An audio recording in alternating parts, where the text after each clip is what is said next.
वालेकुम व्यूज़, मैं हूं एडवोकेट मोहम्मद वकास और आप देख रहे हैं हमारा यूट्यूब चैनल। आप तमाम दोस्तों से रिक्वेस्ट है कि हमारे इस चैनल को ज़्यादा से ज़्यादा लाइक करें और शेयर करें और सब्सक्राइब ज़रूर करें। इस वीडियो में हम बात करेंगे कि कराची का जो अमन है वो कैसे ख़राब हुआ और कराची में बदअमनी कैसे फैली और जो कत्ल गारत का बाज़ार कराची में गर्म हुआ वो कैसे हुआ। इस वक्त JIT के शोर में अब ये एक नई बहस, जो इस बहस है इसको एक नया जो है वो रंग देने की कोशिश की जा रही है कि जैसे जो लोग पिछले 35 साल से 40 साल से इस मुल्क के हुक्मरान रहे हैं, कराची के में जो दहशतगर्दी हुई उसके साथ उनका कोई तल्लक वास्ता नहीं है और आसमान से जैसे कोई फरिश्ते नाजिल हुए, कोई और आफत नाजिल हुई, कोई और मखलूक नाजिल हुई जो कराची में ये दहशतगर्दी करती रही है। मैं इसके कुछ हकायक आपकी खिदमत में रखूँगा और उससे आपने खुद अंदाज़ा लगाना है, खुद अपनी राय कायम करनी है कि कौन कितना ज़िम्मेदार है। जब 1979 में भुट्टो साहब का अदालती कत्ल हुआ तो भुट्टो साहब के जो बड़े साहबजादे थे मुर्तज़ा भुट्टो, उन्होंने इस कत्ल का रियासत से बदला लेने का फ़ैसला किया, जिसके इस ज़िमन में उन्होंने एक अपना मुसल्लह गिरोह बनाया जिसे मुख्तसर जो है वो भुट्टो आर्मी के नाम से जाना जाता था और पुकारा जाता था। उस गिरोह को रोकने के लिए, काउंटर करने के लिए जनरल ज़िया साहब ने MQM को पैदा किया, क्योंकि वो अपनी सियासी इक़्तिदार की वजह से और फिर अभी जिस तरह भुट्टो साहब का अदालती कत्ल हुआ था उसकी वजह से वो दोबारा पीपल पार्टी के ख़िलाफ़ जो स्टेट मशीनरी थी उसको वो इस्तेमाल नहीं कर सकते थे। इसलिए उन्होंने MQM को बनाया, अल्ताफ़ हुसैन को खड़ा किया कि वो ये जो भुट्टो आर्मी है इसको काउंटर करें। और यूं जो कराची है उसमें टारगेट किलिंग की जो है वो बुनियाद पड़ी और MQM और पीपल पार्टी के लोग जो है वो टारगेट होना शुरू हुए। फिर जब जनरल ज़िया की डेथ हुई उसके बाद मोहतरमा जो है वो हुकूमत में आई तो मोहतरमा ने रियासती ऑपरेशन जो है वो कराची में किया MQM के ख़िलाफ़, जिसमें MQM के बहुत से लोग मारे गए, गिरफ्तार हुए और उसी ऑपरेशन के दौरान जो अल्ताफ़ हुसैन था वो पाकिस्तान से भागकर लंदन फ़रार हो गया। जब मोहतरमा की जो हुकूमत है उसको नवाज शरीफ साहब ने ख़त्म किया और वो ख़ुद वज़ीर आज़म बने, तो फिर नवाज शरीफ साहब जो है वो 9/11 गए, उनका जो मरकज़ 9/11 कह रहा हूँ 090 गए जो MQM का मरकज़ है वहाँ पहुँचे और रियासत की तरफ से उनसे माफ़ी मांगी और उनसे कहा कि रियासत ने जो आपके साथ किया है मैं बतौर वज़ीर आज़म आपसे माफ़ी मांगता हूँ, माजरत करता हूँ। और करोड़ों रुपए MQM को कंपनसेशन के तौर पर रियासत पाकिस्तान की तरफ से दिए गए। और फिर जो तमाम गिरफ्तार लोग थे MQM के, बग़ैर किसी तमीज़ के, बग़ैर किसी जांच और पड़ताल के उनको छोड़ा गया, जिसमें बड़ी तादाद में जो टारगेट किलर्स थे वो भी शामिल थे।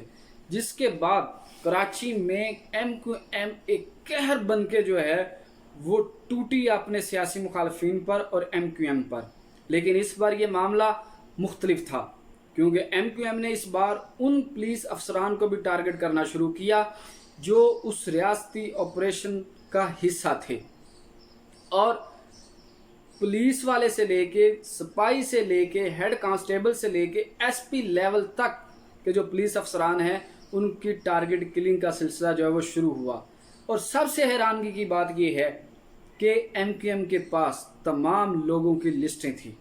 वो लिस्टें किन लोगों ने दी थी उन्हें, वो लिस्टें कैसे उनके पास पहुंच गई कि फ़लाँ जगह जब ऑपरेशन हुआ, फ़लाँ ठिकाने पे जब ऑपरेशन हुआ तो वहाँ ये पुलिस के अफसरान और ये लोग शामिल थे। और फिर ये जो नया टारगेट किलिंग का एक सिलसिला शुरू हुआ, इसी सिलसिले की बीत चढ़े का निशाना बने मुर्तज़ा भुट्टो और कराची में उनका मर्डर हुआ। और फिर उसके बाद जब मुशर्रफ का दौर आया तो मुशर्रफ के दौर में MQM को एक नई ऑक्सीजन मिली। वो नई ऑक्सीजन उन्हें दो वजह से मुशर्रफ हुकूमत ने दी।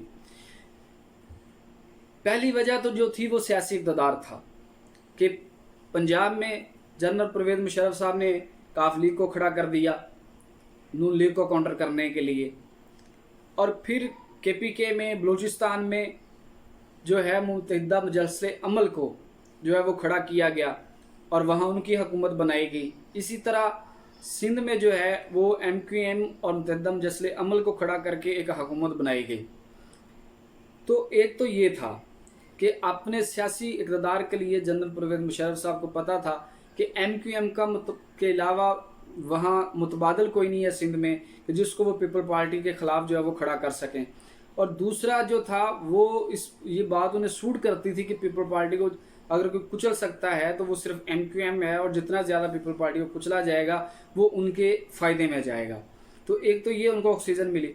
फिर जब मोहतरमा वापस आ रही थी 2007 में, वो सियासी राब्ते कर रही थी, सियासी मामलात को तय कर रही थी। एक तरफ वो मुशर्रफ के साथ कर रही थी, दूसरी तरफ वो नवाज शरीफ के साथ जो है मुसाकिब जूरी साइन कर रही थी। और जब ये तय हो गया कि मोहतरमा वापस आ रही हैं, तो बेनज़ीर भुट्टो की तरफ से जुल्फ़िकार मिर्ज़ा को ये जिम्मेदारी दी गई कि वो लियारी जाएं, क्योंकि मुर्तज़ा भुट्टो का जो हेड क्वार्टर था वो लियारी था।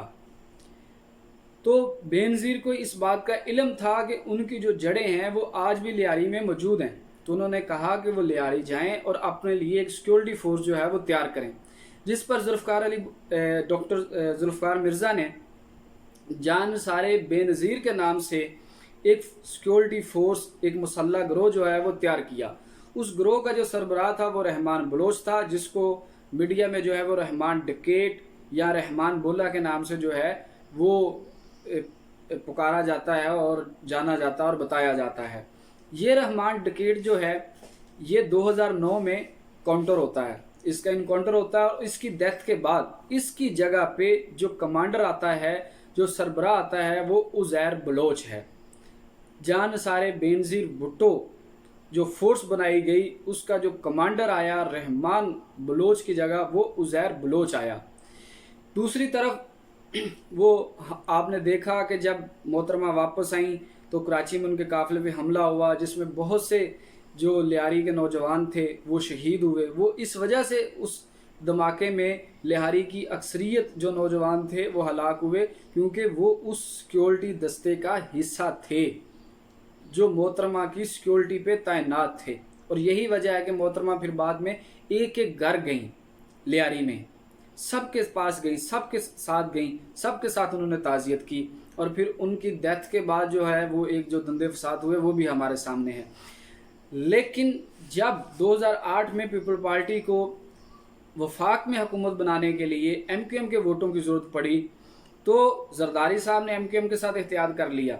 लेकिन वो लोग जो मोहतरमा के करीब थे उन्हों को इस फैसले पे तहफ़्फ़ुज़ात थे। मेन फ़हीम साहब हों, मखदूमा मेन फ़हीम साहब, एतजाज़ हसन हो, रज़ा रब्बानी हो, सेंटर फ़ख्रुल बाबर हो, ये वो लोग थे। अगर इनको अब 2008 और 9 में देखें तो ये आपको जरदारी साहब से कोहों दूर नज़र आते थे। और उसके इख्तलाफ की बुनियादी वजह यही थी कि MQM हमारी दोस्त नहीं हो सकती, क्योंकि ये तो वो लोग हैं जिनके साथ 70 से हम लोग लड़ रहे हैं। और पिछले जिन लोगों से पिछले तकरीबन 35 साल से हम लड़ रहे हों, जिनके बंदे हम मार रहे हों, वो आज हमारे दोस्त नहीं हो सकते। वो हमारी बगल में बैठ के जो है वो हमें कत्ल करेंगे, हमें मारेंगे और हम कुछ नहीं कर सकेंगे। ये इख्तलाफ था। लेकिन बाद में बिलावल भुट्टो को आगे करके एतजाज़ हसन, रज़ा रब्बानी, ये जो सीनियर लोग थे इनको तो राज़ी कर लिया गया, सेनेट में इनको जगह दी गई, रज़ा रब्बानी सेनेट के चेयरमैन बन गए। लेकिन मखदूम अमीन फ़हीम ने अपनी दूरी को आखिरी दम तक कायम रखा। और फिर जब यही हुआ जिसका खदशा था कि जरदारी साहब जो थे वो उज़ैर बलोच को इस्तेमाल तो कर रहे थे, लेकिन उस ग्रुप को, उस गिरोह को वो प्रोटेक्ट नहीं कर पा रहे थे MQM से। और यही वो खेल था जिसका जुल्फ़िकार मिर्ज़ा को जब पता चला, ये सारी कड़ियाँ जो है जब उनके सामने खुल गई और हकीकत आश्कार हो गई, तो उन्होंने अपनी जान बचाना जो है वो फ़र्ज़ समझा और 2011 में वो अपनी जान बचा के साइड पे हो गए। तो उसके बाद और इसमें एक रोल और भी बहुत अहम है और वो है फॉरेन एजेंसीज़ का। वो कैसे आया?